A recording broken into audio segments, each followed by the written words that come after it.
Even though the Heritage Manufacturing Rough Rider Rancher is a new gun, the concept of the revolver carbine is not a new one. As a matter of fact, it goes all the way back to Patterson and Colt. But there was never a single action army made by Colt that's exactly like what we're looking at here. This is the Heritage Rough Rider, the familiar affordable revolver, but they've made it actually as a carbine. This is a 6-shot, 22 long rifle, single action. The Rancher comes with a 16.125-inch barrel, so of course it's got a minimum of 16 inches. And dovetailed into the front, of course, is your front sight that has a nice brass bead. For the rear sight, it too is dovetailed in, but this is a ladder-style buckhorn rear sight. Really, like a lot of lever-action cowboy guns had this type of sight. And you can drift it for windage, and of course, shift the elevator there to make elevation adjustments.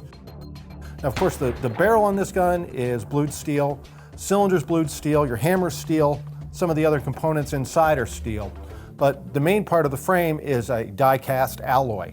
Now, instead of just making it a pistol grip to make it look like a regular Rough Rider, you have a shoulder stock, and it's actually a pretty nice shoulder stock. This is walnut. There's some checkering here where the hand goes. You have, of course, a plastic butt plate.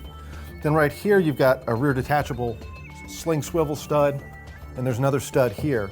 Now, this gun does come with a nice leather sling and a couple of sling swivels.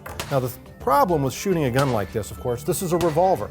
So your cartridge goes into the chamber, but then it's got to make the jump to the rifling. The manual on this gun is very clear. You have to keep your hands, feet, and everything else away from this cylinder gap.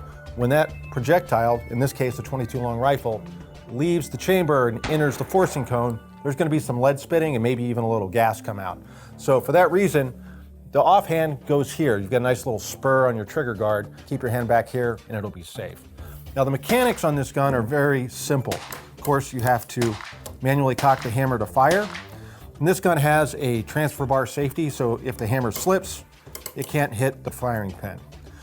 One thing that Heritages have that a lot of other revolvers do not is a safety.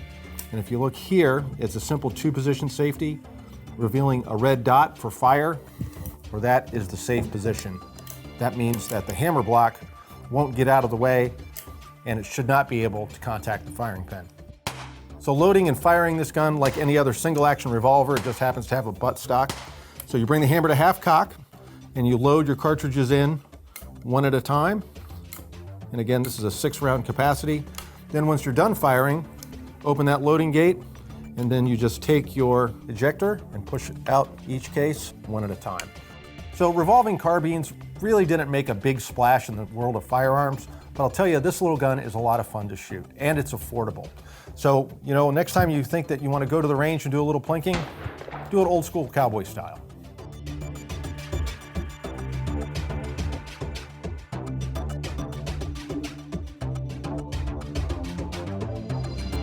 For more on firearms and shooting gear, go to AmericanRifleman.org.